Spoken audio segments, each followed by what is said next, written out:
क्रीड़ा का आनंद लेंगे। कहो तो लुपा छुपी का खेल खेले। किंतु बंदूक प्रहार कैसा रहेगा? थोड़ा ज्ञान मुझसे भी ले लो।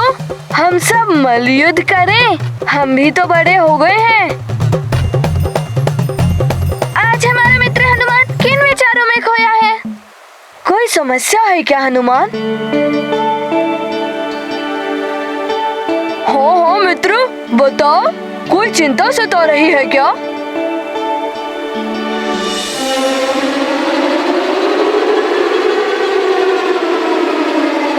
हनुमान, थोड़ा ज्ञान मुझसे भी ले लो। मित्र बड़े ही काम आते हैं। जो बात तुम किसी अन्य से नहीं कह सकते, वो अपने मित्रों से तो कह ही सकते हो। बोलो हनुमान।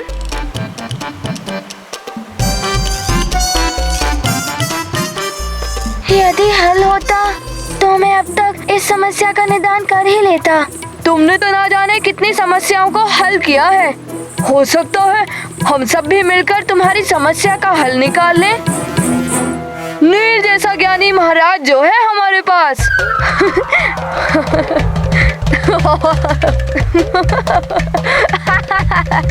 बताओ वत्स, क्या समस्या है तुम्हारी? हर समस्या का निदान है नील बाबा के पास।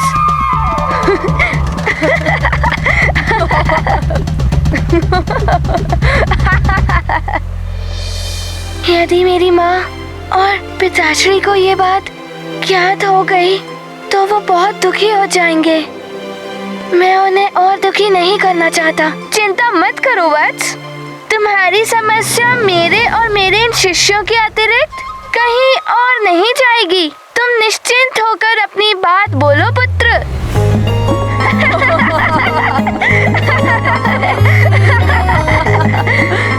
ज्ञानी बाबा, मेरी समस्या ये है कि मुझे दुस्वप्न आते हैं।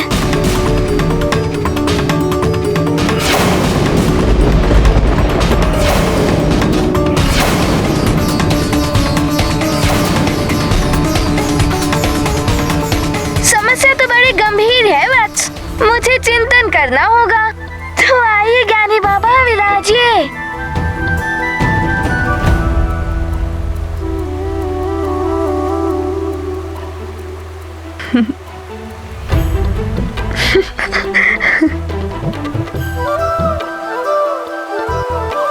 कुछ हल मिला ऋषिवर? नील बाबा के पास सभी समस्याओं का हल है और वो है ऋषिवर मतंग। ऋषिवर मतंग तो त्रिकालदर्शी हैं। वो तुम्हारे इस भयानक स्वप्नों के बारे में कुछ ना कुछ बता ही देंगे। कालदेव के दंड के विषय में कुछ ना कुछ तो इंगित कर ही देंगे। तो अभी चलते हैं ऋषिवर मतंग के पास। चले? हाँ चलो।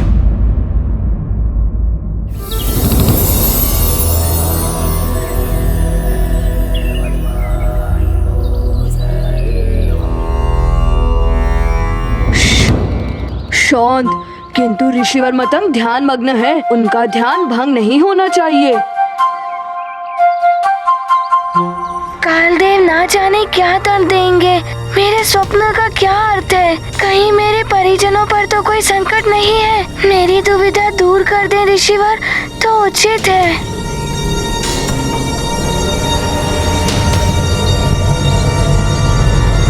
हनुमान, आओ पुत्र।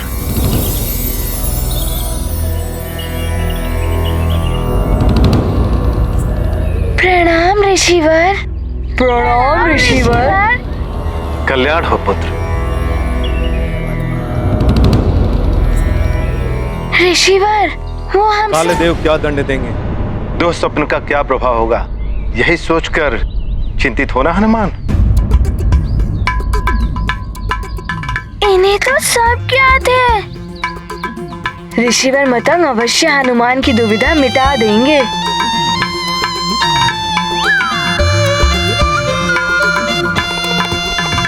तुम्हारी चिंता अकारण नहीं है पुत्र हनुमान। स्वप्न कभी कभी भविष्य का दर्पण होता है। तुम्हारा स्वप्न भविष्य में आने वाले संकट का संकेत है पुत्र।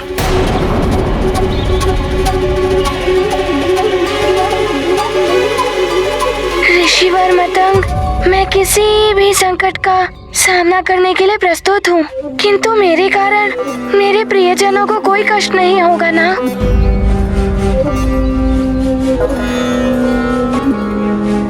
ऋषिवर मतंग, आपका मोह मेरी और चिंता बढ़ा रहा है। बताइए ना, क्या छुपा हुआ है भविष्य के गर्भ में?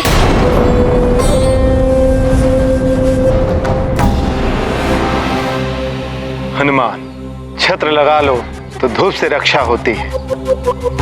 जल भंडारण करके चलो तो मरुथल भी पार कर सकते हो। पुत्र, समय रहते ही उपाय कर लोगे तो संकट से मुक्ति मिल सकती है, अन्यथा काल का दंड तुम्हारे लिए बहुत बड़े दुख का कारण बन सकता है।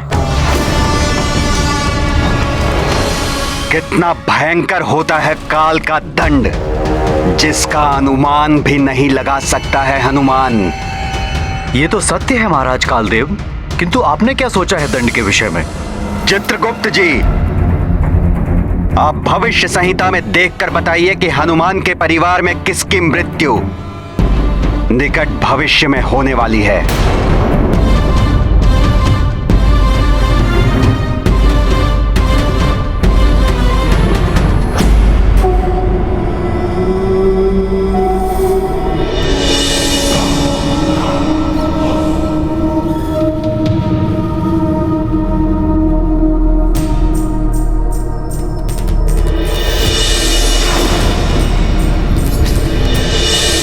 ऋषिवर, आपको तो सब ज्ञात है, तो आप ही कोई उपाय बताइए।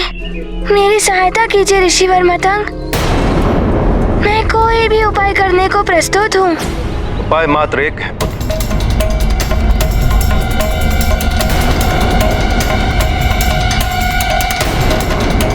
मृत्युंजय महादेव की शरण।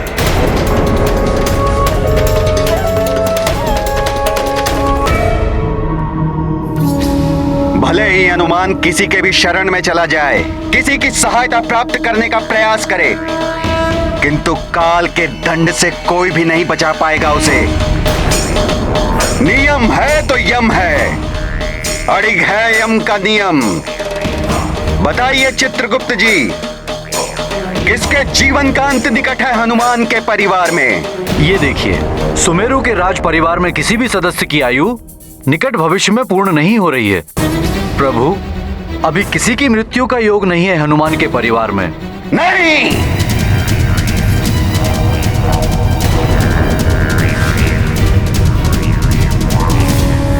यदि मृत्यु योग नहीं है तो बनाना होगा मृत्यु का योग।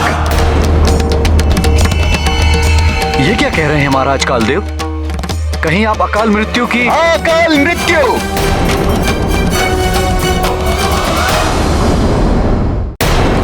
समस्त जीवधारा काल के हाथ की कठपुतलियां हैं। जैसे काल चलेगा वैसे ही उन्हें चलना होता है। किसी की आयु भले ही पूर्ण ना हुई हो, अकाल मृत्यु के द्वारा किसी की भी जीवन लीला समाप्त करने का अधिकार है कालदेव के पास। मृत्युंजय महादेव। हाँ हनुमान, मृत्युंजय महादेव मृत्यु जैसे महासंकट से मुक्ति दिला देते, वही तुम्हें भी संकट से उबार सकते हैं पुत्र। ऋषिवर, क्या मेरे परिवार पे कोई बड़ा संकट आने वाला है?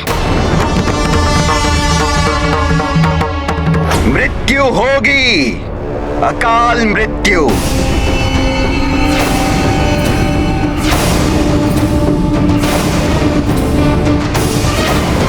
हनुमान के पिता की हनुमान के पिता की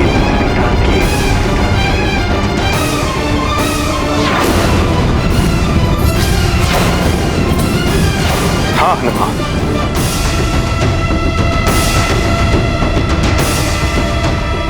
संकेत तो संकट के ही है।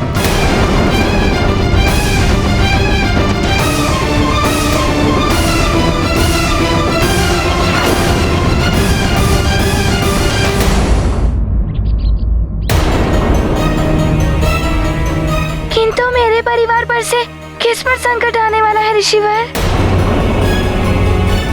बताइए ना ऋषिवर। संकट किस पर होगा, यह सोचने के स्थान पर तुम्हें यह सोचना चाहिए इस संकट के अंत का उपाय क्या है।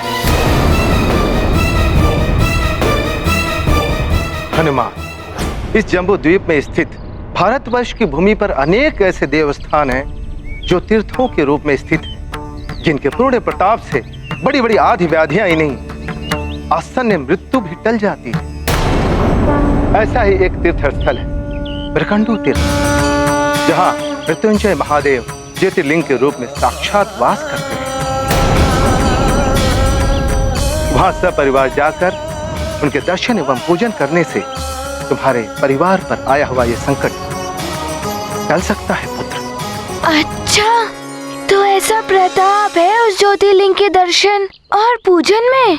हाँ हनुमान, असाध्य रोग, आदि व्याधि, अकाल मृत्यु, हर प्रकार के संकट हर लेते हैं मृत्युंजय महादेव।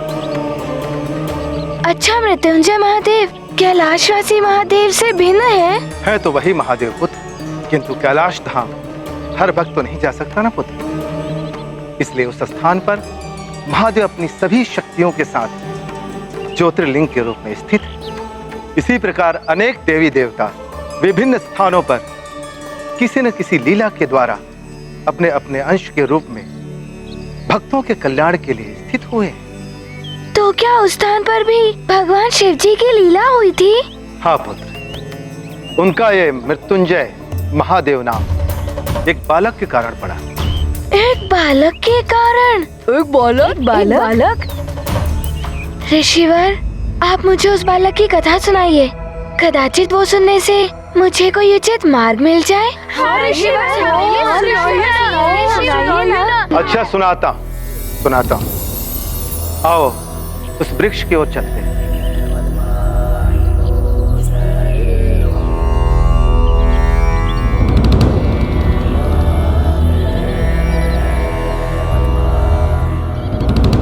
बालक, आदि काल में एक बहुत बड़े तेजस्वी ऋषि थे, मृकंडू। उनकी कोई संतान नहीं थी। एक समय की बात है, जब वे अपनी कुटिया के प्रांगण में ध्यान लगाए हुए बैठे थे, तो उनकी पत्नी मरुदमती पौधों को जल दे रही। जहां ऋषि पत्नी पौधों को पानी दे रही थी, वहीं कुछ बालक क्रीड़ा कर रहे थे, जिन्हें देखकर ऋषि पत्नी को अपनी संतानहीनता का दुख होने लगा। अरे यहाँ दो।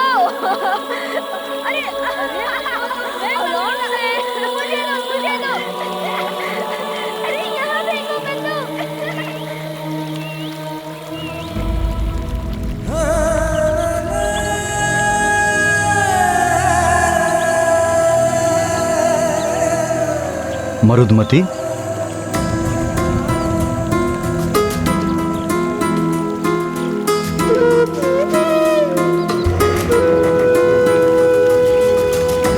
मरुदमती, क्या हुआ प्रिय?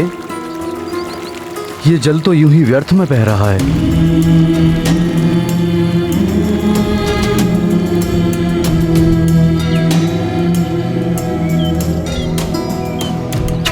तुम्हारी पीड़ा मैं समझ सकता हूं मरुदमती।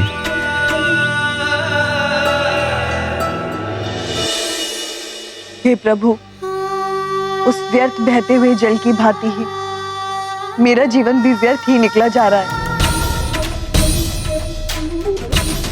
हे देवेश्वर, व्यर्थ होता है वो पौधा जिसमें पुष्प ना खिले। कोई मोल नहीं ऐसे वृक्ष का जिसमें फल ना लगे।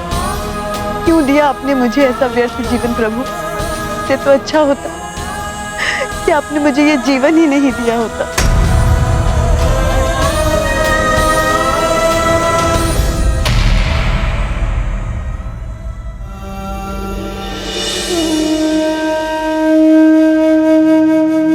मरुदमती, उठो प्रिय।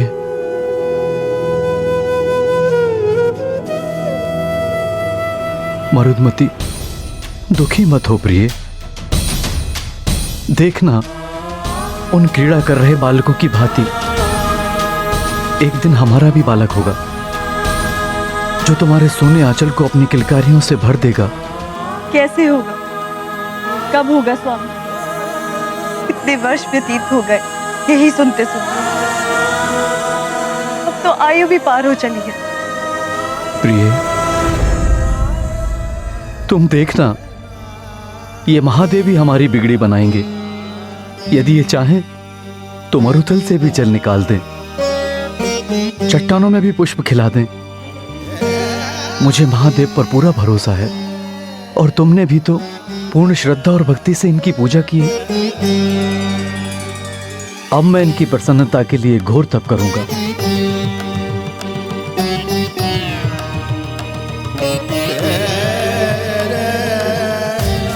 ये भोलेनाथ अवश्य ही अपने प्रसाद से तुम्हारा आंचल भर देंगे। हाँ, मेरी माँ भी मुझे कभी कभी कहती है कि मैं भी भोले बाबा का ही प्रसाद हूँ। और फिर क्या हुआ? क्या भोले बाबा ने उन्हें संतान का वरदान दिया?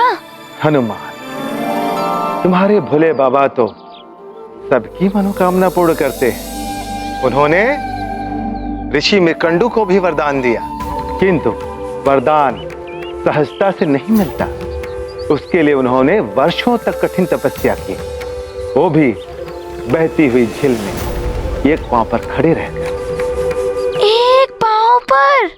हाँ, वर्षा, धूप, शीत, कुछ भी हो, उनकी तपस्या अनवरत चलती रही।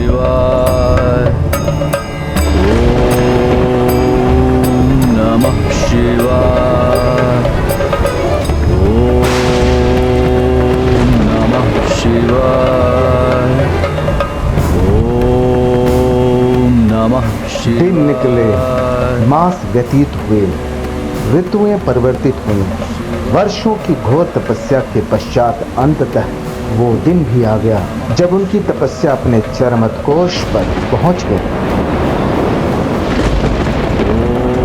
ओम नमः शिवाय, ओम नमः शिवाय, ओम नमः शिवाय।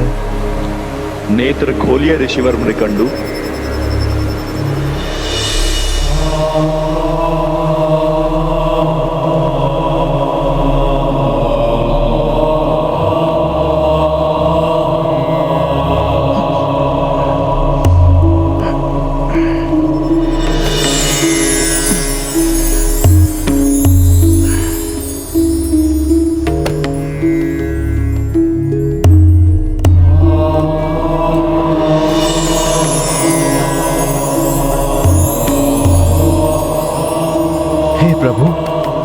भोलेनाथ, हे शिव शंकर, आज आपने सुन ही ली इस दीन की पुकार। प्रभु, आपकी जय जयकार हो, आपकी जय जयकार हो। दीनानाथ, आपकी जय जयकार हो।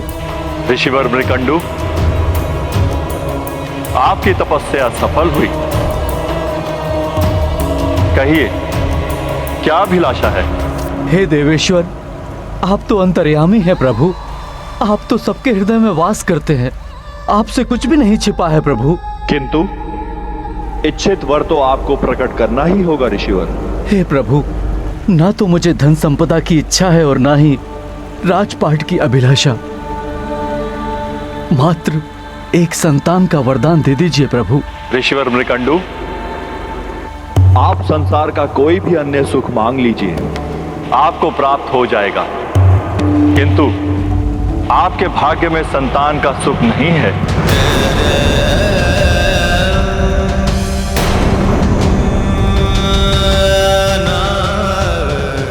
आप तो सर्वसमर्थ हैं प्रभु, किंतु यदि भाग्य की ही बात है तो उसे अपने कर्म और तपस्या से परिवर्तित किया जा सकता है प्रभु। मैं और घोर तप करूंगा भगवान। मुझे तपोफल के रूप में मात्र संतान की अभिलाषा है।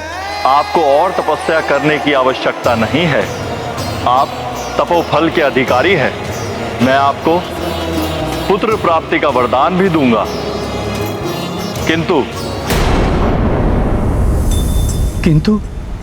किंतु क्या प्रभु? ऋषिवर, आपको दीर्घायु पुत्र एवं तेजस्वी पुत्र में से एक विकल्प का चुनाव करना होगा। दीर्घायु पुत्र चुनेंगे तो वो कदाचित तेजहीन हो, दुर्बल हो। तेजस्वी पुत्र चुनेंगे तो उसकी आयु कम होगी। अच्छा, फिर क्या चुना ऋषिवर मृकंडू ने? दीर्घायु पुत्र या तेजस्वी पुत्र? अच्छा तुम सब बताओ, उन्होंने क्या चुना होगा? तेजस्वी पुत्र जो विद्वान और अपने कर्मों से अपनी एवं अपने कुल की कीर्ति को बढ़ाए, जिस पर माता पिता को गर्व हो, या दीर्घायु पुत्र जो बहुत लंबे समय तक जीवित तो रहे किंतु अयोग्य हो, दुर्बल हो? मैं बताता हूँ ऋषिवर, हर माता पिता अपने पुत्र को चिरंजीवी भवः का आशीर्वाद देते हैं। इसलिए उसने मुकंडू ऋषि ने उन्हें दीर्घायु पुत्र का ही आशीर्वाद दिया होगा। आशीर्वाद देते हैं। तुम क्या सोच रहे हो हनुमान? मेरी माँ ने मुझे सदैव सीख दी है कि सत्कर्म और सद्गुणों से बड़ा और कुछ नहीं होता है। अपनी तेज और अपनी ऊर्जा से सबकी सहायता करो। मेरे पिताश्री ने भी मुझे सीख दी है कि भले ही पुष्प केवल एक दिन के लिए ही खिलता हो, किंतु वो अपनी सुगंध से सबको आनंदित कर देता है। अतः मुझे प्रतीत होता है कि स्वयं मृकंडू जी ने अवश्य तेजस्वी पुत्र की ही कामना की होगी। हनुमान, तुम्हारा कथन सत्य है। ऋषि मृकंडू ने भी गहरे विचार और मंथन के पश्चात यही विकल्प चुना था। प्रभु, तेजस्विता की आयु अनंत होती है। पुत्र यदि तेजस्वी होगा तो अल्प जीवन में ही उन्नति के चरम को स्पर्श कर लेगा। अपनी कीर्ति से जगत के लिए स्मरणीय बन जाएगा। प्रभु, दीर्घायु पुत्र यदि तेजहीन है तो उसका जीवन व्यर्थ है। प्रभु, उसके जीवन काल में ही जगत उसे विस्मृत कर देगा। हे प्रभु, मुझे तेजस्वी पुत्र की ही कामना है। तथास्तु। हाँ, तेजस्विता ही सार्थक होती है। मैं भी अपने माता पिता का तेजस्वी पुत्र बनूंगा। मैं भी बनूंगा, मैं भी बनूंगा, मैं भी बनूंगा। तुम सब अपने माता पिता के तेजस्वी पुत्र बनना, किंतु पहले पूरी कथा तो सुन लो मित्रों।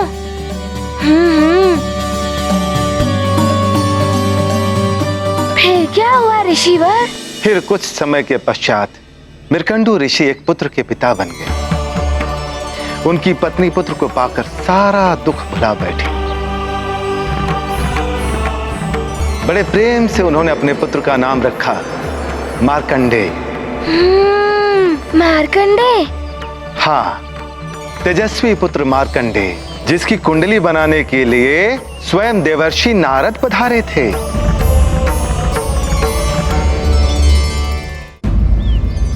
बालक मार्कंडेय, तुम बहुत भाग्यवान हो। स्वयं देवर्षि तुम्हारी कुंडली बना रहे हैं।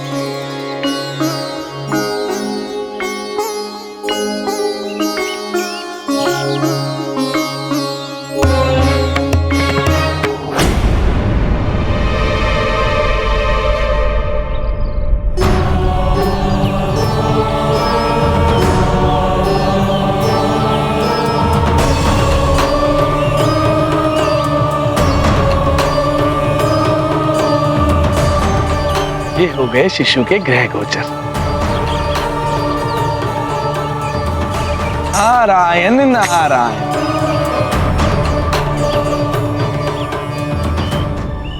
ऋषिवर मृकंडू, सूर्यदेव के समान तेजस्वी है आपका पुत्र मार्कंडेय।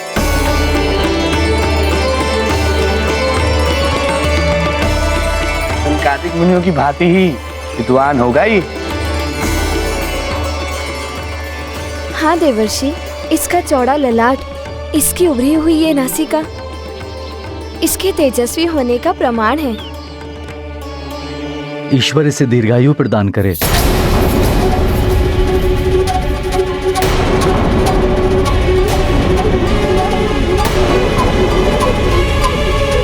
देवर्षि, आपके मस्तक पर यह चिंता की रेखाएं? सूर्य को अनायास ही ग्रहण लग जाए तो चिंता तो होती है ऋषिवर। कुंडली के अनुसार मार्कंडे अल्पायु का बालक है। अल्पायु? ठीक से देखिए देवशी, कहीं आपकी गणना में कोई त्रुटि? कोई त्रुटि नहीं है देवी। मार्कंडे की आयु मात्र 10 वर्ष की है।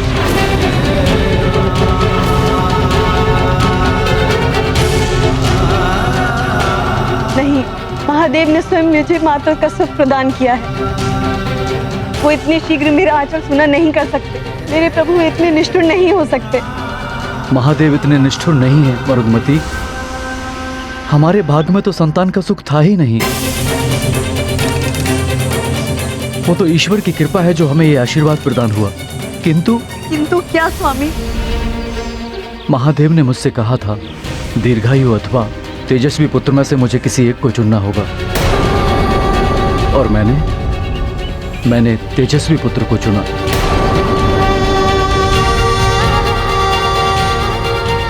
किंतु मुझे यह ज्ञात नहीं था कि आयु इतनी अधिक अल्प होगी।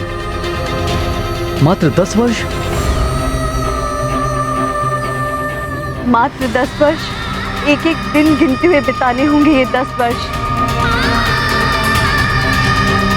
मात्र के सुख के साथ हर क्षण अपने पुत्र से बिछड़ने का आभास।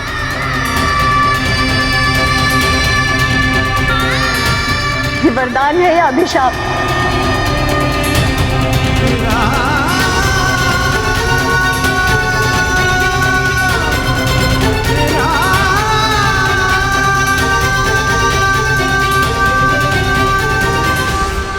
ये कैसा वरदान हुआ ऋषिवर? इतनी अल्प आयु, मात्र 10 वर्ष। 10 वर्ष तो बाल्यावस्था में ही निकल जाते हैं। 10 वर्ष की अल्पायु में कोई कैसे हो सकता है तेजस्वी बालक? क्या सेवा कर पाए होंगे वो अपने माता पिता की? बालकों, मार्कंडे वास्तव में ही बहुत तेजस्वी बालक था। 3 से 5 वर्ष की आयु में उसने अपने पिता से समस्त वेद पुराणों का ज्ञान प्राप्त कर लिया था। माता के आंचल का सुनापन मिट गया था। पिता को भी एक ध्येय मिल गया था। उनके जीवन को जैसे एक नई दिशा मिल गई थी एक बालक के आने से।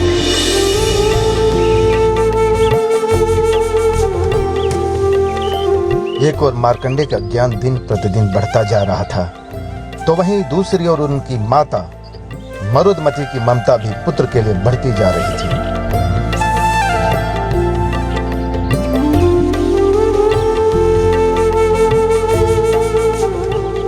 मन और पवन खिल उठे थे ऋषि मृकंडू और उनकी पत्नी के। 5 वर्ष का मार्कंडे अपने माता पिता की सेवा में लगा हुआ था। दौड़कर पुष्प लेकर आता पूजा के लिए, यज्ञ की वेदी सजाता, मां से पहले ही भागकर जल लेकर आता। अपनी माता पिता की सेवा में उसे बहुत आनंद आ रहा था।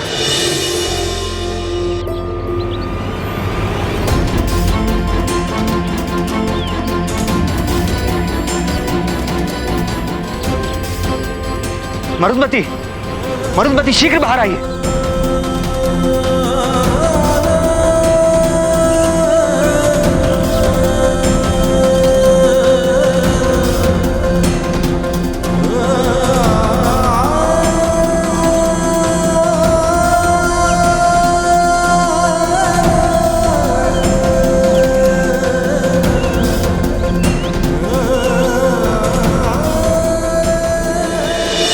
सत्य है ऋषिवर, अपने माता पिता की सेवा करने में तो मुझे भी बहुत आनंद आता है। हाँ ऋषिवर, फिर क्या किया उन्होंने? किंतु अब मार्कंडे जी के पास तो केवल 5 वर्ष बचे थे ऋषिवर, फिर क्या हुआ? मनुष्य कभी क्रीड़ा में तो कभी धन संपदा अर्जित करने में आनंदित रहता है। भौतिक सुखों के पीछे वो भागते भागते सारा जीवन व्यतीत कर देता है और अंत में सुख और शांति के लिए मंदिर और तीर्थों को ढूंढता है, किंतु उसे इस सत्य का आभास नहीं होता कि उसका सबसे बड़ा मंदिर और सबसे बड़ा पावन तीर्थ उसके घर में ही है। और वो मंदिर, वो तीर्थ स्वयं उनके माता पिता है। हनुमान, माता पिता की सेवा करके जो आनंद मिलता है वो समस्त सुखों से बढ़कर तो है ही, साथ ही वह उस मनुष्य को मोक्ष का अधिकार दे देता है। आप सत्य कह रहे हैं। ऐसा ही सुख मार्कंडेय को भी मिल रहा था। माता पिता भी बहुत प्रसन्न थे, किंतु उनकी प्रसन्नता में कहीं न कहीं एक अदृश्य पीड़ा छुपी हुई थी जो उन्हें हर क्षण सताती रहती थी। समय अबाध गति से चलता रहता है। मार्कंडेय के आयु के 10 वर्ष पूरे होने को थे। हाँ ऋषिवर, फिर क्या किया उन्होंने?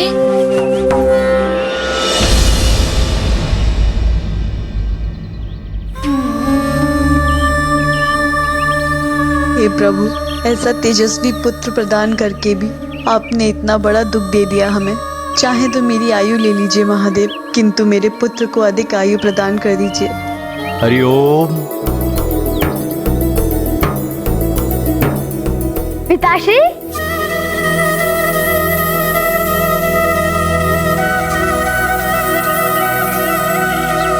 प्रणाम पिताश्री। कल्याण हो। लाइए पिताश्री, ये मुझे दीजिए। यहीं पर रुकिए, मैं अभी आया।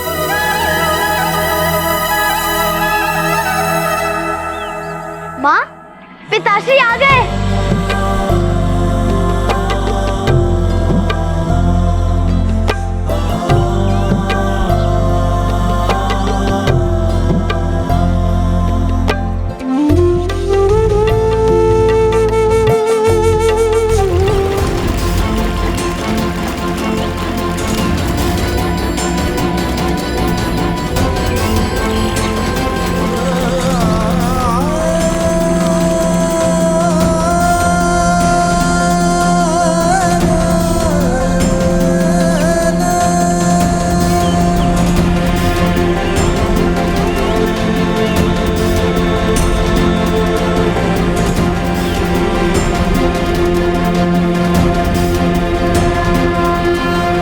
आप तो अगस्त ऋषि के आश्रम जाने वाले थे स्वामी, फिर इतनी शीघ्र कैसे लौट आए?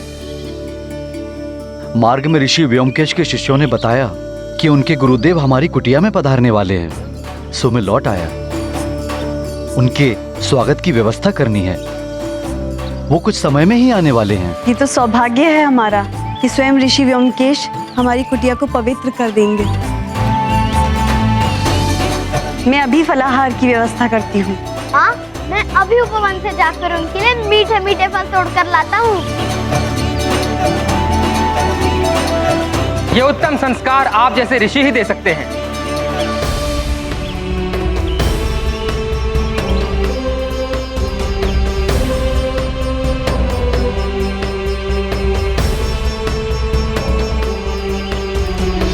प्रणाम ऋषिवर व्योमकेश।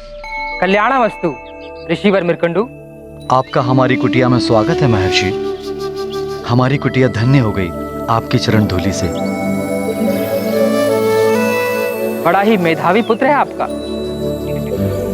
उसका उन्नत ललाट, दर्प से दमकता मुखड़ा और विनम्रता से झुके नेत्र, आपके पुत्र ने मेरा मन मोह लिया ऋषि। ऋषिवर, मार्कंडेय को आगे की शिक्षा के लिए मेरे गुरुकुल में भेज दीजिए। मेरा सौभाग्य होगा कि ऐसा तेजस्वी शिष्य मेरा हो।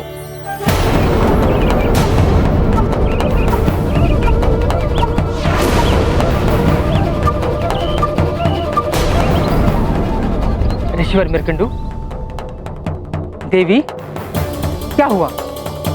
कहीं मैंने कुछ अनुचित कह दिया क्या? ऋषिवर, पहले आप पधारिए। पहले आप दोनों मुझे अपनी चिंता का कारण बताइए।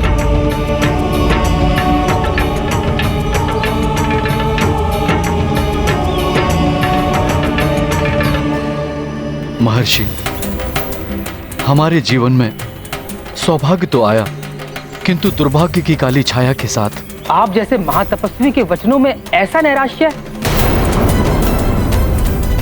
ऋषिवर, आशा ही तपस्वियों का आभूषण है, निराशा साधारण मनुष्यों के लिए है। किंतु आप? महर्षि, मैं एक पिता भी हूं, एक ऐसे पुत्र का पिता जिसका कि जीवन अंत होने वाला है। मात्र 10 वर्ष की आयु ही पाई है मेरे पुत्र ने। सिर्फ थोड़े से ही दिन शेष बचे हैं मेरे पुत्र के पास। 10 वर्षों से एक एक दिन, एक एक घड़ी गिन रही हूँ। हर क्षण देख रही हूँ कि मृत्यु शने शने मेरे पुत्र के निकट आ रही है। ऋषिवर,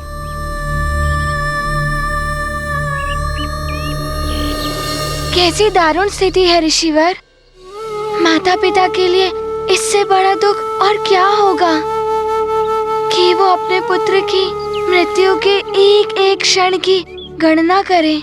हाँ हनुमान, यदि माता पिता का वश चले तो वो अपनी आयु देकर भी अपने पुत्र को बचा लेते, किंतु काल के समक्ष सब विवश हो जाते हैं। काल को कौन रोक सकता है? काल किसी को रोके नहीं रोकता। शीघ्र ही वो दिन भी आ गया जिस दिन के स्मरण मात्र से ही उनके हृदय कंपित हो उठते थे।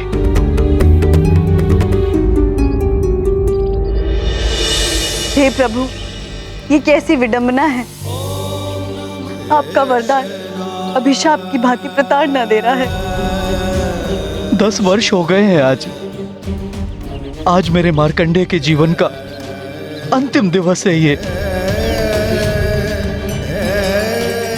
हम दोनों की आयु ले लीजिए प्रभु, लेकिन मेरे पुत्र को जीवन दान दे दीजिए दाता। हम पर दया कीजिए प्रभु, मार्कंडेय की आयु में वृद्धि कर दीजिए।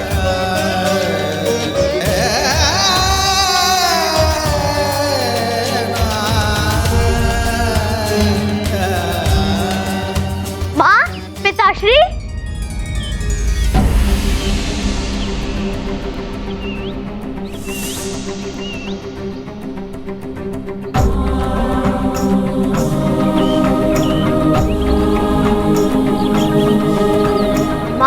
पिताश्री, मैं प्रातःकाल से ही आप दोनों का आशीर्वाद देने के लिए आपको ढूंढ रहा था, और आप दोनों यहाँ मंदिर में हैं।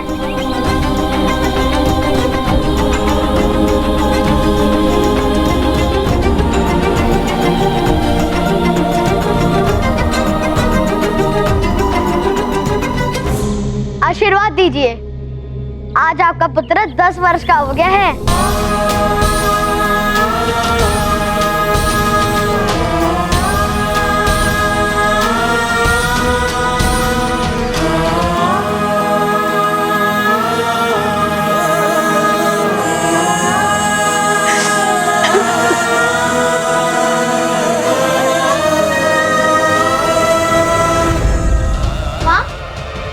सदा प्रसन्न रहो पुत्र।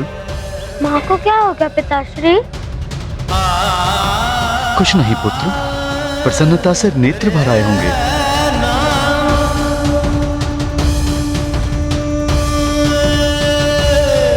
मार्कंडेय, मार्कंडेय!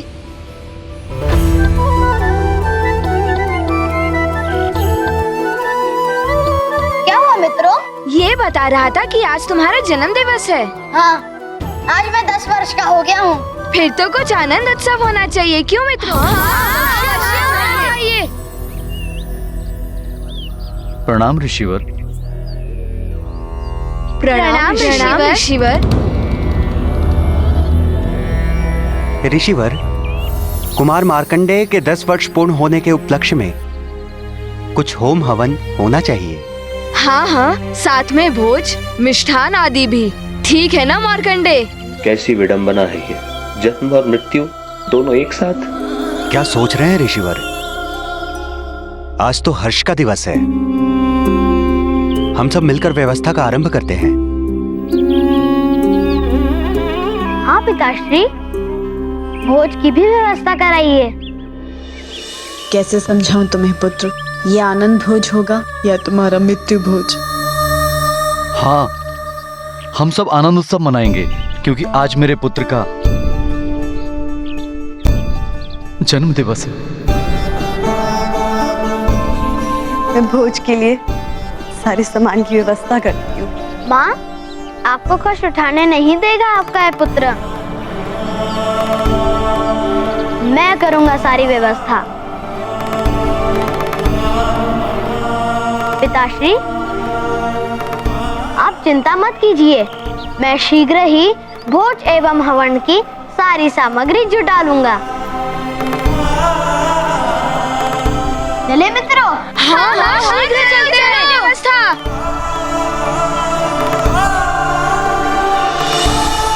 ऋषिवर, मार्कंडेय जी के उत्साह को देखकर तो प्रतीत होता है कि उन्हें तो ज्ञात ही नहीं है कि उनकी आयु अब समाप्त होने वाली है। हाँ हनुमान, यदि मनुष्य को अपनी आयु की अल्पता का आभास हो जाए तो उसका शेष जीवन भी दुखमय हो जाता है। इसलिए मार्कंडेय के माता पिता ने उसे इस विषय में कुछ भी नहीं बताया।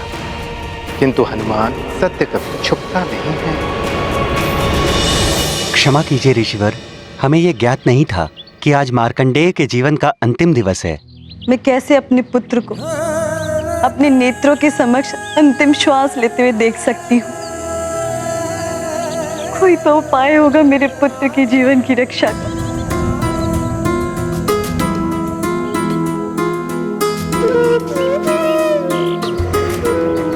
महादेव का कथन कभी असत्य नहीं हो सकता मरुदमती।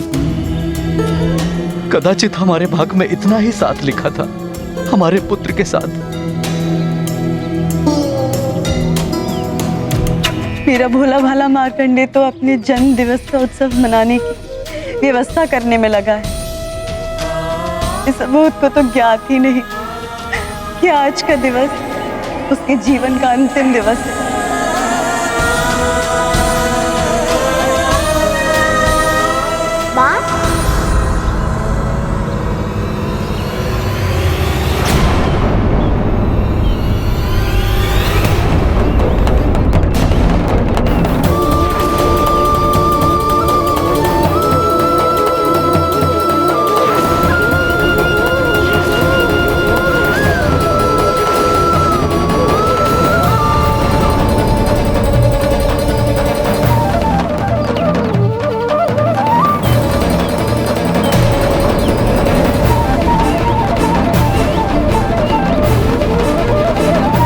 माँ,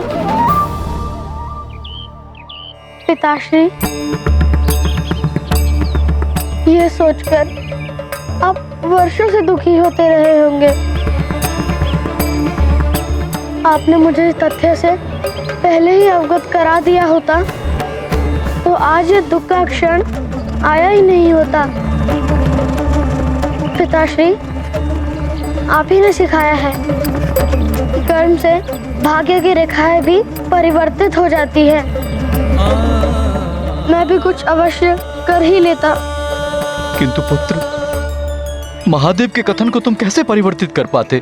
मैं परिवर्तित करूंगा पिताश्री। इतनी शीघ्र कोई मेरे माता पिता से मुझे दूर नहीं कर सकता। अभी तो मुझे आपकी सेवा करनी है वर्षों तक।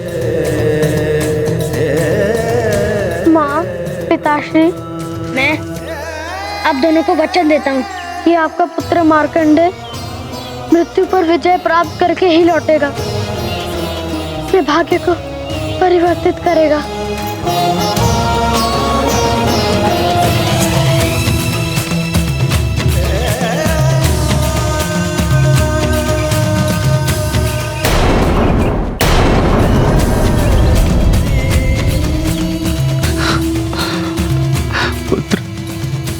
पुत्र मार्कंडेय,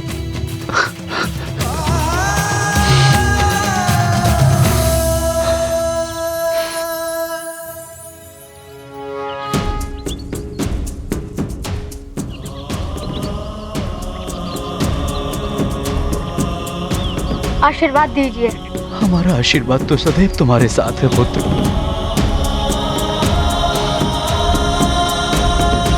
मैं शीघ्र लौटूंगा माँ।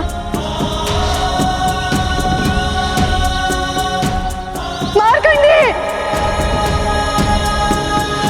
फिर क्या मार्कंडे जी अपने भाग्य को बदल पाए? क्या उनके माता पिता को दिया हुआ वचन पूर्ण हो पाया था या नहीं? मार्कंडेय ने अपने माता पिता को वचन तो दे दिया था, किंतु उन्हें स्वयं ज्ञात नहीं था कि वो उस वचन को पूर्ण कैसे करेंगे। हाँ ऋषिवर, फिर क्या किया उन्होंने? हाँ ऋषिवर, बताइए ना फिर क्या हुआ था? ऋषिवर बताइए ना फिर क्या? बस दुखी हृदय लेकर बालक मार्कंडेय निकल पड़ा वन की ओर।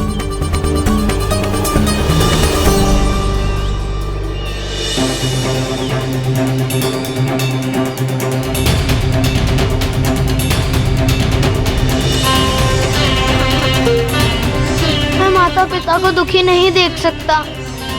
क्या करूं मैं? हे महादेव, आप ही ने मुझे ये जन्म दिया है। अब आप ही मुझे कोई मार्ग दिखाइए। श्रीमन नारायण नारायण हरे हरि, श्रीमन नारायण नारायण हरे हरि, श्रीमन नारायण नारायण हरे। देवर्षि नारद, रुकिए। चरण वंदन देवर्षि।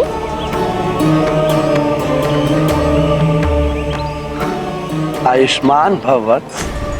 क्षमा चाहता हूँ, किंतु आपका ये आशीष मिथ्या जाने वाला है। आशीष मिथ्या अर्थात? कदाचित आपने मुझे पहचाना नहीं। मैं मार्कंडेय हूँ, मृकंडू ऋषि का पुत्र। पिताश्री ने बताया था कि आपने मेरी जन्म कुंडली बनाई थी।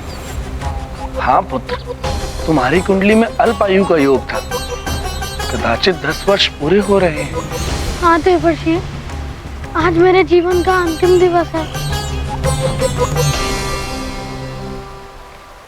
किंतु पुत्र, मेरे मुख से तो तुम्हारे लिए आशीष निकल चुका है। तो आप ही मेरा मार्गदर्शन कीजिए। मैंने माँ और पिताश्री को वचन दिया है कि मैं मृत्यु पर विजय प्राप्त करके ही लौटूंगा। उनकी सेवा करने के लिए मुझे जीवन के कुछ और वर्ष चाहिए। मार्कंडेय पुत्र, यूं तो काल का नियम बहुत कठोर है, इसे कोई परिवर्तित नहीं कर सकता। पुत्र मार्कंडेय, एक उपाय है। तो शीघ्र बताइए देवर्षि। मेरे माता पिता का दुख दूर करने के लिए मैं कुछ भी करूंगा। पुत्र मार्कंडेय, भगवान महादेव की कृपा से तुम्हारा जन्म हुआ है। वे आशुतोष एवं ओढ़रदानी हैं। यदि पुत्र तुम मेरे बताए हुए मंत्र से उन आशुतोष महादेव की आराधना करके उन्हें प्रसन्न कर लोगे, तो वे तुम्हें जीवन दान दे सकते हैं। आप मुझे मंत्र प्रदान कीजिए देवर्षि। मैं प्राण प्रण से भगवान आशुतोष को प्रसन्न करूंगा। किंतु पुत्र, यदि तुम भगवान शिव की कृपा अल्प समय में ही चाहते हो, तो तुम उनके परम प्रिय धाम कैलाश क्षेत्र में जाकर उनकी आराधना करो। शीघ्र प्रसन्न हो जाएंगे भगवान आशुतोष। नारायण नारायण। अब मंत्र सुनो। ओम त्र्यंबकम यजामहे सुगंधि पुष्टि वर्धनम उर्वारुकमय बंधनान मृत्योर्मोक्षे मामृतात्।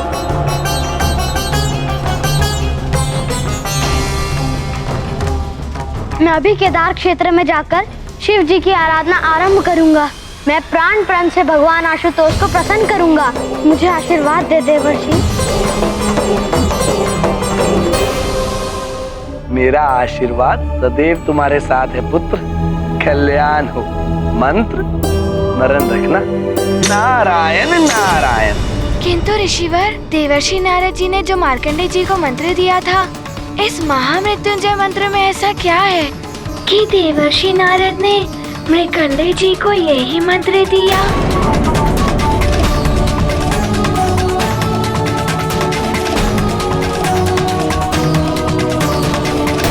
आशुतोष महादेव, ये क्या? ये भोले बाबा का ही रूप है। हनुमान, तुम्हारे भोले बाबा आशुतोष हैं, औढ़र दानी है। आशुतोष का अर्थ है अति शीघ्र संतुष्ट होने वाले। हाँ, मेरी माँ ने भी मुझे ये कहा था कि महादेव जी को मात्र बेलपत्र चढ़ा दिया जाए तो वे बहुत प्रसन्न हो जाते हैं, किंतु औढ़रदानी अर्थात? औढ़रदानी का अर्थ है दोनों हाथों से सब कुछ प्रदान करने वाला, अर्थात भगवान शिव अपने जिस भक्त पर प्रसन्न हो जाते हैं उसे समस्त ऐश्वर्य एवं शक्तियां प्रदान कर देते हैं। किंतु ऋषिवर, देवर्षि नारद जी ने जो मार्कंडेय जी को मंत्र दिया था, इस महामृत्युंजय मंत्र में ऐसा क्या है? हनुमान, मृत्युंजय का अर्थ ही है मृत्यु पर विजय दिलाने वाला। इस मंत्र का स्मरण मात्र से ही अकाल मृत्यु का भय दूर हो जाता है, इसलिए इसे मृत्युंजय मंत्र कहते हैं। ओम त्र्यंबकम यजामहे सुगंधिम पुष्टिवर्धनम उर्वारुकमिव बंधनान मृत्युर्मुक्षयमामृतात्।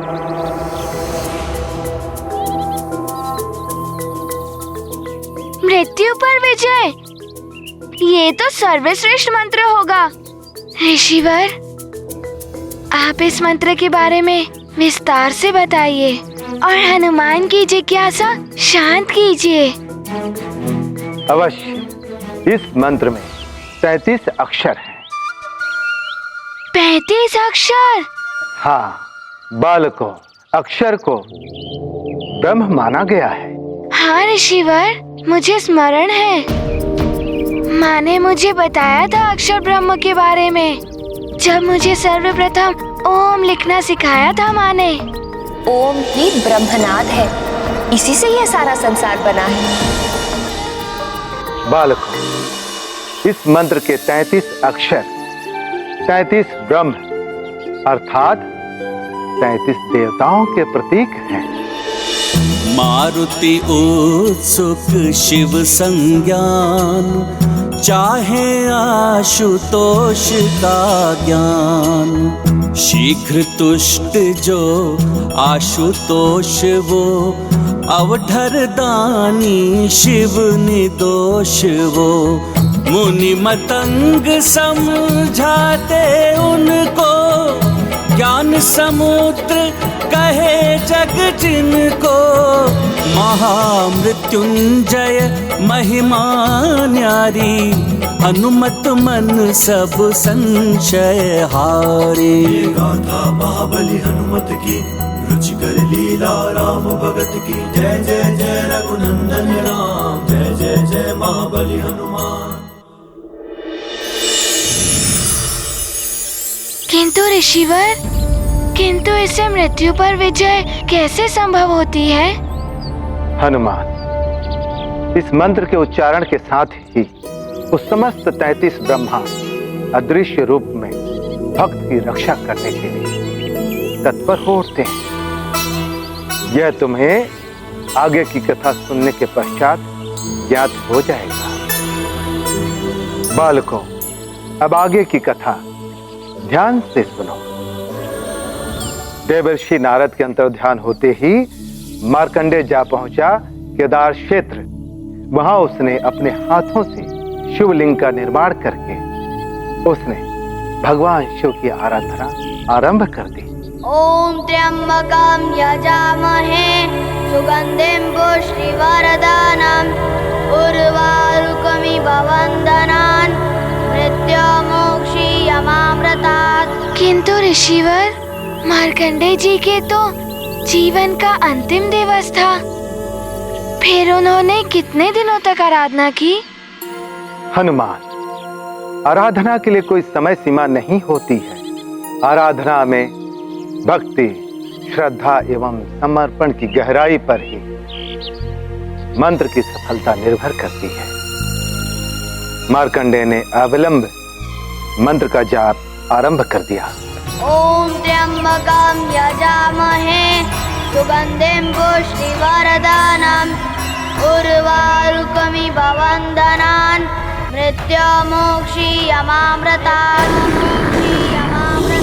ॐ त्र्यम्बकं यजामहे सुगन्धिं पुष्टिवर्धनम् उर्वारुकमिव वन्दनान् मृत्युमोक्षीयमामृतात्। तो क्या सत्य में मार्कंडेय जी की ओर भाग बढ़ रहा था? हाँ हनुमान, मार्कंडेय का जाप आरंभ हुआ ही था कि उसका अंत काल बाघ का रूप लेकर मार्कंडेय की ओर बढ़ने लगा। ॐ त्र्यम्बकं यजामहे सुगन्धिं पुष्टिवर्धनम् उर्वारुकमिव वन्दनान् यजामहे सुगन्धिं पुष्टिवर्धनम् ॐ त्र्यम्बकं यजामहे सुगन्धिं पुष्टिवर्धनम् उर्वारुकमिव वन्दनान् मृत्युमोक्षीयमामृतात् मृत्युमोक्षीयमामृतात् ॐ त्र्यम्बकं यजामहे सुगन्धिं पुष्टिवर्धनम् उर्वारुकमिव वन्दनान् मृत्युमोक्षीयमामृतात् ॐ त्र्यम्बकं यजामहे सुगन्धिं पुष्टिवर्धनम् मृत्युमोक्षीयमामृतात् ॐ त्र्यम्बकं यजामहे सुगन्धिं पुष्टिवर्धनम्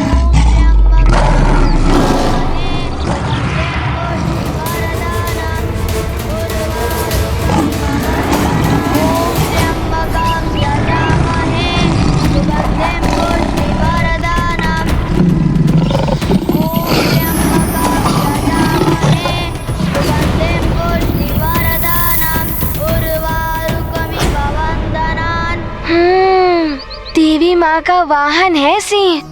उन्होंने ही रक्षा की होगी मार्कंडेय जी की। जब भक्त पूर्ण श्रद्धा और भक्ति के साथ तप में लीन होता है तो प्रकृति भी उसकी रक्षा करने के लिए तत्पर हो उठती है। प्रकृति को भी देवी माँ का ही रूप माना जाता है। कालवाग्र के जाने से मार्कंडेय जी की मृत्यु भी टल गई होगी ना ऋषिवर? हनुमान, काल का विधान अटल और कठोर है जो कभी परिवर्तित नहीं होता। नियम तोड़ने का दंड हनुमान को मिलना ही चाहिए। मैं हनुमान को दंड देकर ही रहूंगा। नियम है तो यम है। यदि कालदेव अपने नियम पर अटल रहे तो मार्कंडेय जी को नया जीवन दान कैसे मिल सकता था? बड़ी ही विकट स्थिति उत्पन्न हो गई होगी ना? हाँ हनुमान, विधान ही काल की पहचान है।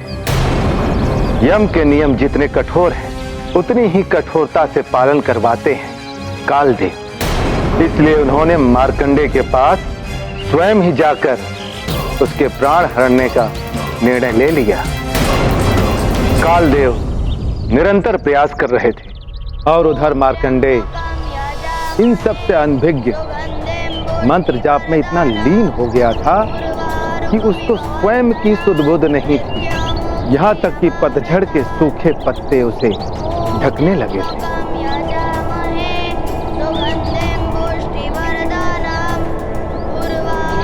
मार्कंडेय, मार्कंडेय,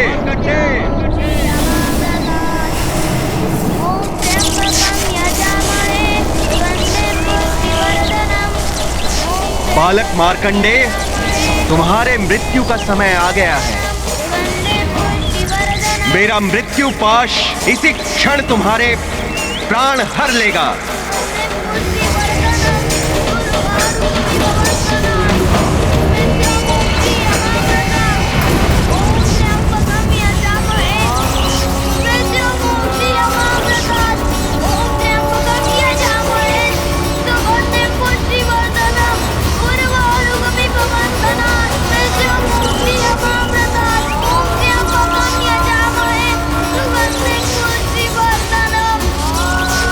ये तो उचित किया मार्कंडेय जी ने कि उन्होंने शिवलिंग को पकड़ लिया। एक प्रकार से भोले बाबा के शरण में चले गए होंगे वो। हाँ हनुमान, उन्हें मंत्र की शक्ति और भगवान शिव पर पूर्ण विश्वास था।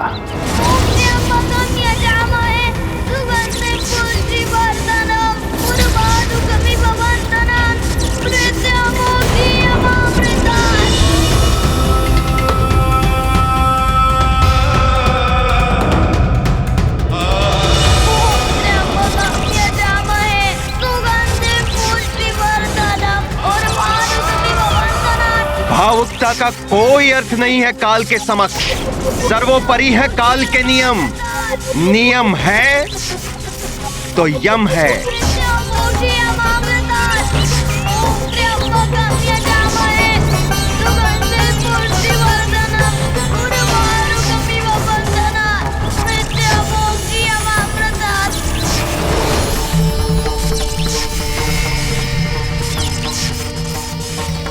महादेव, ये तो महादेव है। अब तो मेरा महादेव है मेरे साथ। ओम त्र्यंबकम यजामहे सुगंधिं पुष्टिवर्धनम् उर्वारुकमिव बन्धनात् मृत्युमुक्षीयमामृतात्। मार्कंडेय, ओम त्र्यंबकम यजामहे। महादेव भी नहीं बचा पाएंगे तुम्हारे प्राण आज मुझसे। उर्वारुकमिव बन्धनात् मृत्युमुक्षीयमामृतात्। उर्वारुकमिव बन्धनात् मृत्युमुक्षीयमामृतात्।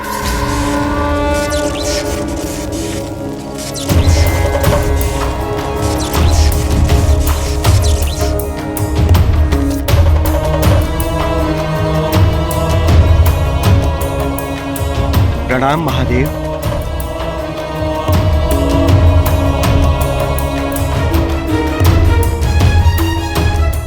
महादेव,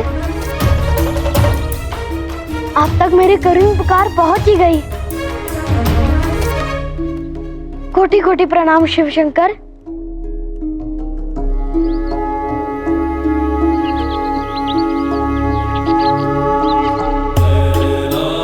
मार्कंडे, तुम्हारी निष्ठा और मातृ पितृ भक्ति ने प्रसन्न कर दिया है मुझे। पुत्र, मांगो, क्या वर चाहिए तुम? महादेव, आपके दर्शन हो गए, मेरा जीवन धन्य हो गया। मुझे अपने लिए कुछ नहीं चाहिए, बस मेरे माता पिता की सेवा कर सकूं, इतना ही और जीवन चाहिए मुझे। मेरी अल्पायु के बारे में सोच सोच कर वर्षों से दुख उठा रहे हैं, बस उनका ये दुख दूर हो जाए, इतनी ही अभिलाषा है मेरी। तो तुम मात्र अपने माता पिता की सेवा के लिए और जीवन चाहते हो? मेरा परम उद्देश्य तो मेरे माता पिता की सेवा है, किंतु मैं लोक कल्याण के लिए भी अपना जीवन समर्पित करने के लिए तैयार हूँ। अच्छा, तो ये बताओ, तुम्हारी दृष्टि में लोक कल्याण क्या है? समाज में सद्विचार, सद्गुण, सधर्म, सत्कर्म और सत्य वचन का प्रचार एवं प्रसार करना, इनके प्रति जन साधारण को जागरूक करना ही लोक कल्याण है।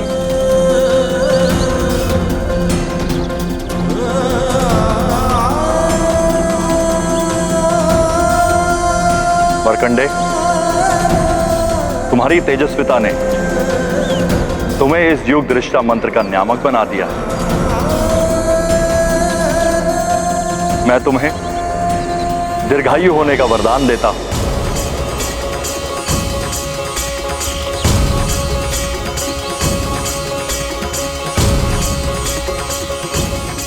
चिरंजीवी भव।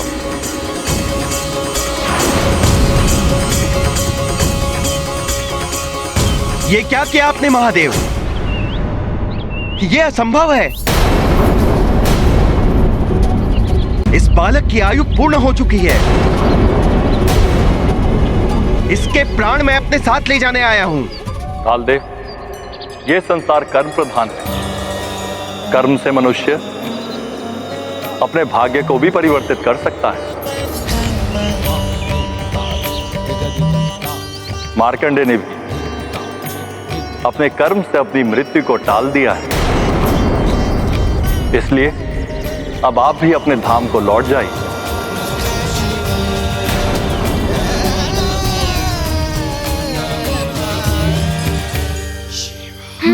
तेजस्विता की ही विजय हुई। अंत में मार्कंडे जी ने वरदान पा ही लिया। फिर तो महादेव के कहने पर कालदेव अपने धाम को लौट गए होंगे ना? नहीं हनुमान, कालदेव नहीं लौटे।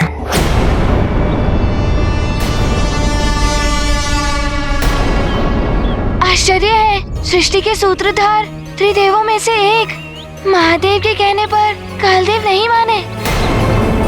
फिर क्या किया कालदेव ने? कालदेव अपने नियम से बंधे हुए थे। उन्होंने कहा, क्षमा करे भगवान, किंतु आप ही ने मुझे काल व्यवस्था सौंपी है। आयु पूर्ण होने पर आत्मा को ले जाकर उसे कर्म फल प्रदान करना ही मेरा धर्म है। इस बालक की आयु पूर्ण हो चुकी है, अब मुझे उसकी आत्मा ले जानी होगी। मुझे मेरा धर्म निभाने दे प्रभु। कालदेव, सत्कर्म सब धर्मों से ऊपर है। जगत के हित के लिए सत्कर्म को प्रधानता देना मेरा ही नहीं, आपका भी कर्तव्य है। अतः अब आप ये धर्म हट त्याग कर मार्कंडेय को आशीर्वाद प्रदान करें और काल लोग लौट जाएं।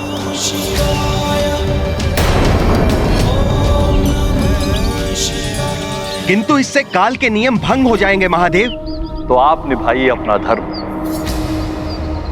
मैंने भी जगत हित का धर्म निभाते हुए इसे चिरंजीवी होने का वरदान दे दिया है। मैं आपके और इस बालक के मध्य खड़ा हूं। आपको मेरा सामना करना पड़ेगा कालदेव।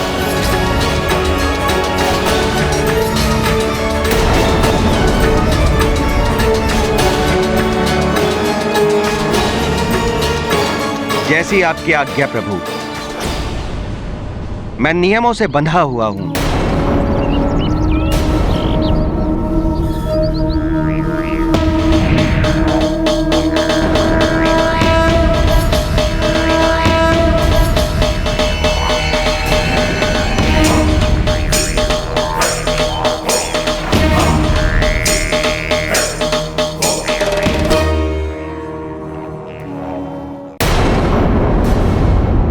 वायु के टकराने से पर्वत नहीं हिलते, ये बोध है मुझे। किंतु मैं अपना धर्म नहीं त्याग सकता, चाहे मेरा नाश हो जाए। मुझे क्षमा कीजिए महादेव, ये विवशता है मेरी।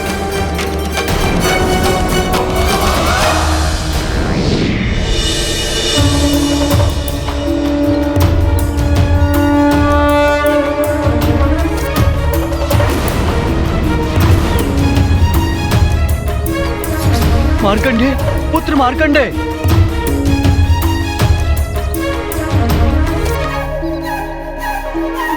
प्रणाम महादेव।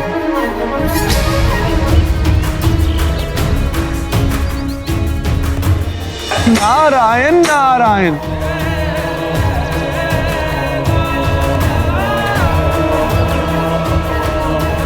मुझे भी इस बालक की भक्ति और तेजस्विता ने विवश कर दिया है कालदेव।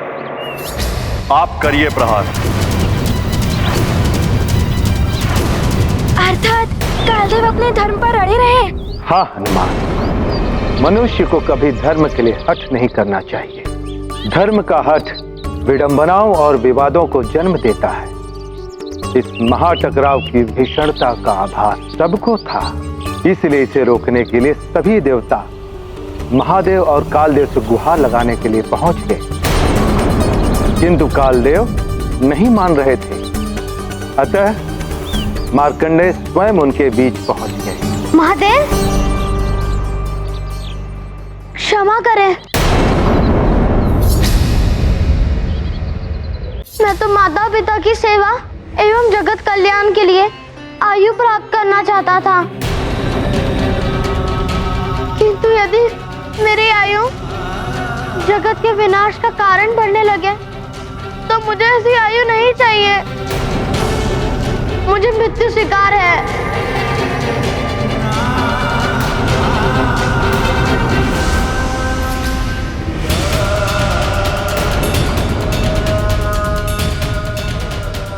कालदेव, आप दोनों महाशक्तियों के युद्ध से मैं जगत का विनाश होते नहीं देख पाऊंगा। मेरे प्राण हर लीजिए, मैं प्रस्तुत हूँ।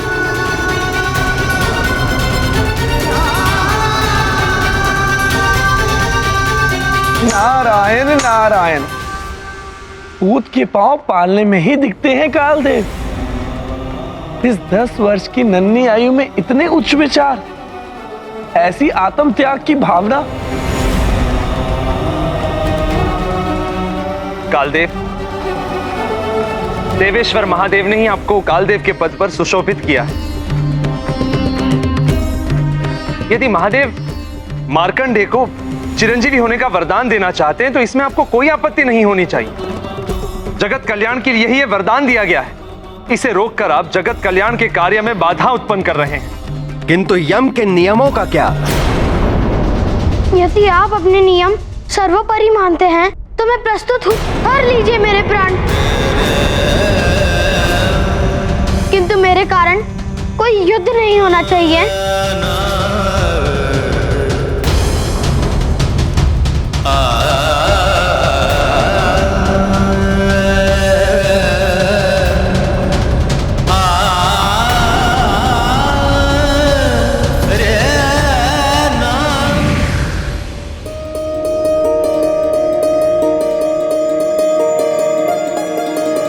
क्षमा करें महादेव।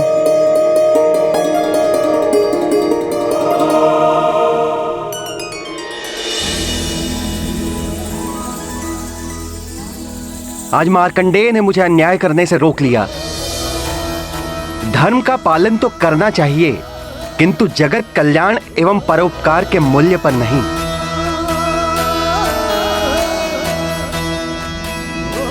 पर पीड़ा से बड़ा कोई अधर्म नहीं है और सुख से बड़ा कोई धर्म नहीं। नारायण नारायण, अंत भला तो सब भला। महादेव, आपका ये वरदान जगत का बहुत बड़ा कल्याण करेगा। महादेव की जय, महादेव की जय, महादेव की जय, महादेव की जय, महादेव की जय। महादेव, आपके भक्त की तेजस्विता एवं आपकी भक्ति की महिमा है जो ये प्रथम बार होने जा रहा है कि काल देव रिक्त हाथ अपने धाम लौटने वाले हैं।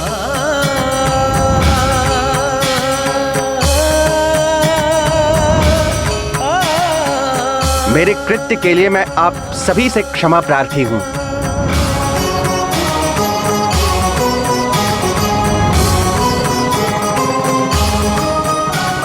मुझे आज्ञा दे महादेव।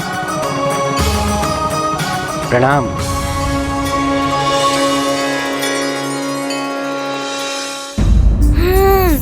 अंत भला तो सब भला। अंततः मार्कंडेय जी अपनी मृत्यु टालने में सफल हो ही गए। हाँ हनुमान, शिव भक्ति और माता पिता की सेवा का पुरस्कार मिला उन्हें। और फिर कालदेव के जाने के पश्चात महादेव मार्कंडेय को आशीर्वाद देते हुए बोले, मार्कंडेय, तुमने जिस मंत्र को जप कर अल्प समय में मुझसे वरदान प्राप्त किया तथा अपनी मृत्यु को टाला है, अब से जगत में उस मंत्र को महामृत्युंजय मंत्र के नाम से जाना जाएगा।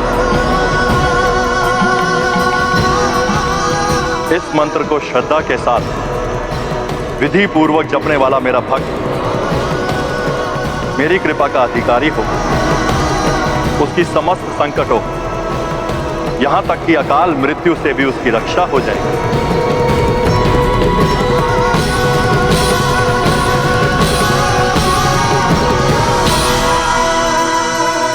हे भोलेनाथ, आपने मुझे जीवन दान देकर मुझ पे बड़ा उपकार किया है। आपको कोटि कोटि नमन महादेव। आपको कोटि कोटि प्रणाम महादेव।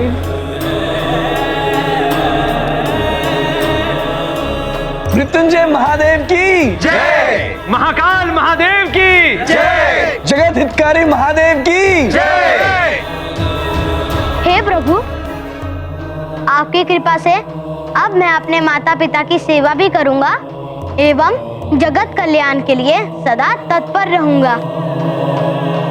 आपकी जय हो भोलेनाथ। आपको कोटि कोटि धन्यवाद प्रभु।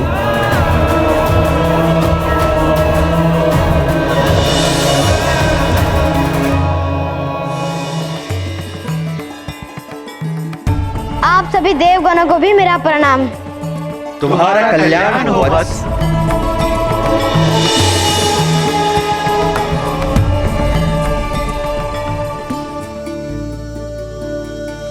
माँ, पिताश्री। मार्कंडे पुत्र,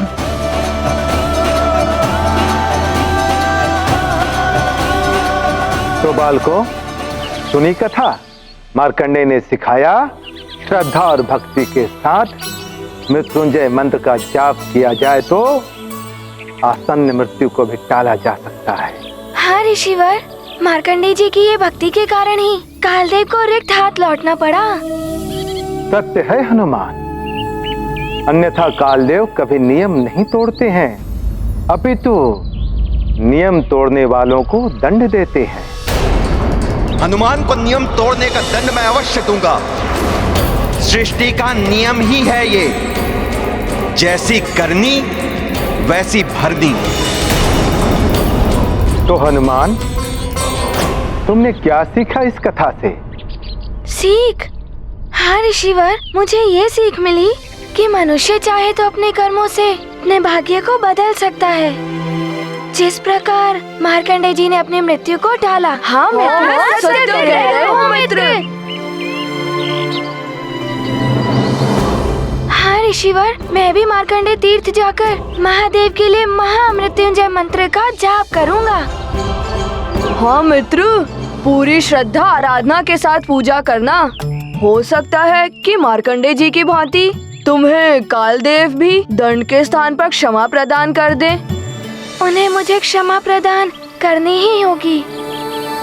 मैं उस मंत्र का जाप करके मेरे सारे परिवार की संकट से रक्षा करूंगा। किंतु हनुमान, ये तभी संभव होगा जब तुम पूरे परिवार के साथ मार्कंडे तीर्थ जाकर इस मंत्र का जाप करोगे।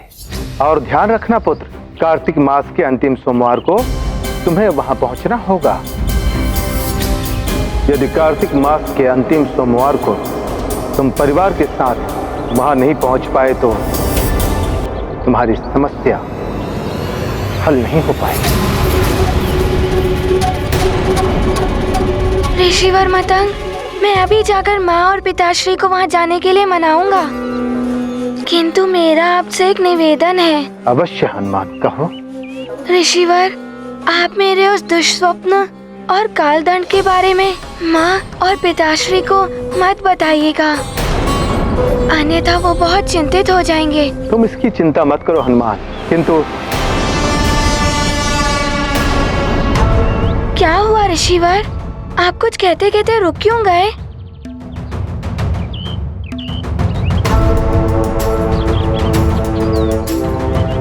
किंतु तुम्हें सावधान रहना होगा हनुमान।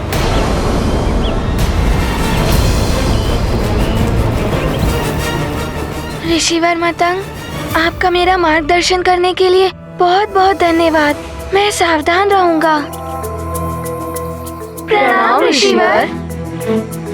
कल्याण हो। ऋषिवर, हमें प्रस्थान करने की आज्ञा दें।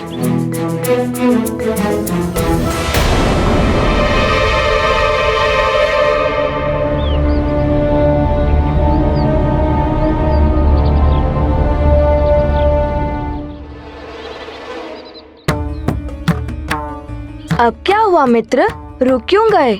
मित्रों, एक दुविधा है। सबको तीर्थ जाने के लिए कैसे मनाऊं?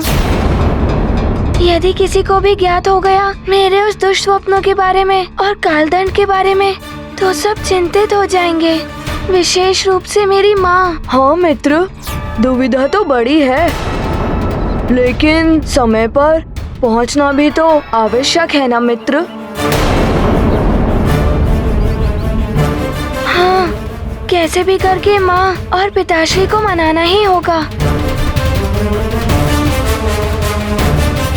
चलो।